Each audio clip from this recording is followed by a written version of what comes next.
Hollie here for PlayStation Access, and I'm with John, the creative director of Roll7, and we're talking about OlliOlli, which is due out, well, Tuesday in the States, Wednesday in the most important UK. In the UK.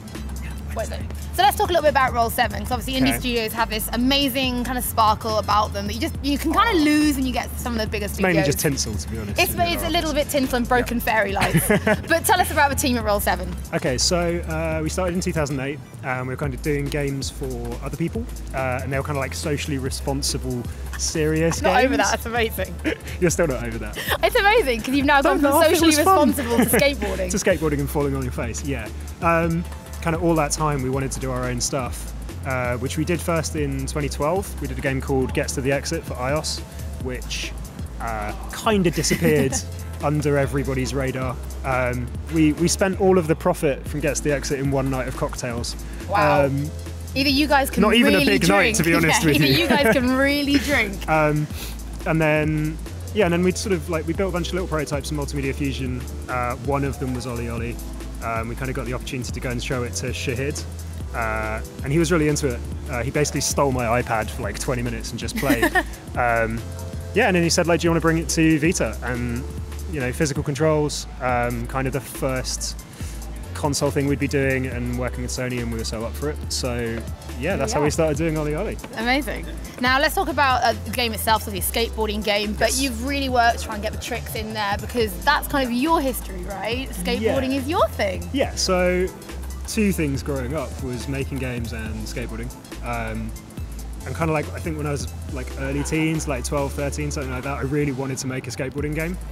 I think I'd kind of just been I just want to make my own skateboarding game. But obviously I sucked at making games when I was that age. I was actually a better skateboarder than a game maker at that point. How the tables have turned. Yes. Oh yeah, definitely. I suck at skateboarding now. So yeah, I hadn't actually made it, but it kind of always been in my head. And still nobody had kind of done a 2D skateboarding game that kind of focused on tricks. Yeah. So if you turn 180 degrees, that makes sense in Tony Hawk, right? Yeah. You can do it because it's 3D. Yeah. But no one had really done that in a 2D game, putting spins in there. I mean, obviously we realised why when we tried to do it, because it means you've got to draw twice as many frames of animation, because there's backwards as well. Yeah. But yeah, that kind of became the focus, trying to have as many tricks in there as possible, and loads of opportunities to do different combos and combine stuff in different ways. So let's talk about some of the modes in OlliOlli, because it's got a hell of a lot into it as well. It's not just, let's do one level, move on, next level. You put some real depth in there. So talk about just some of your favourite aspects and features of the game. Okay, so you've got career mode, and kind of the way it progresses. So you end up with 5 different stages, and each stage has got 10 levels in it. And you can unlock 5 of those stages just by playing through and beating it. But then each of those stages has 5 challenges in it. Okay.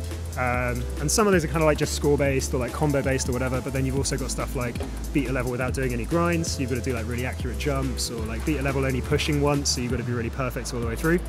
If you beat those, you then get to unlock pro levels, and the pro levels are kind of way harder. I think it's basically the easiest way to put it. They're super tricky. And if you can beat all of the pro levels and all the challenges in the pro levels in career mode, then you get rad mode. In rad mode, everything has to be perfect. Every grind has to be perfect. Every landing has to be perfect. Or you slam. I wouldn't have got past the first level. I mean, a lot of people just go, I played rad and I hate you now. It's horrible. So there you go. So if you want to challenge, rad mode is something you can cry over and throw your Vita at the wall. Yeah, a little bit. Amazing. Okay, so tell us about daily grind, because this can be a feature in the game which allows people to get their really competitive nature out, but they've got to be really skilled as well. It's possibly that mode that might make you throw your Vita at the wall. If the other mode doesn't, so if rad mode doesn't do it, if rad mode doesn't get you, we're going to get you with daily grind instead. So daily grind's this one-shot thing. It kind of came out of when we were testing the game. We were all sitting around the studio, and we started doing this thing where it would be right, one try, best score you can get. And so everyone would have one go and try and beat the score. And we were like, oh, this should probably be a game mode. This is the one that makes us shout at each other the most. Yeah. So it kind of turned into this mode where we give everyone one random spot every day. Everyone gets the same spot. You can practice that spot as many times as you want. Yep. But that probably won't help. But then when you go for it for real, you have one chance to land the best combo with the best score that you can possibly do. But if you stack it, or you mess it up, or you don't get the score you wanted, that's it. You can't try it again. That's your score for the day. Yeah.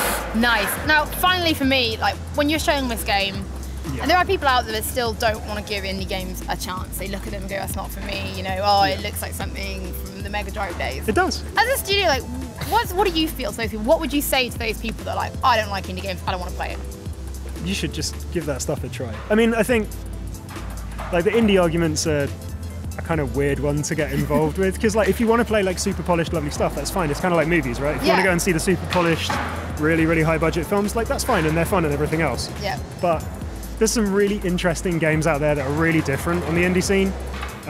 So yeah, maybe if you just want to try something a bit less homogenized, right? Something new, something that might challenge you, something that might have an interesting story, then you should totally give indie games a go. Especially OlliOlli. Especially OlliOlli. There you go. Thank you so much for your time. Thank you very it's much. Amazing, and congratulations to the whole team on bringing out OlliOlli. And maybe next time we'll be interviewing you about the next game. Yes, possibly. Although it's all very secret. Well, there we go. Well, guys, thank you so much for watching. Don't forget you can tune into a YouTube channel for even more videos from the world of PlayStation.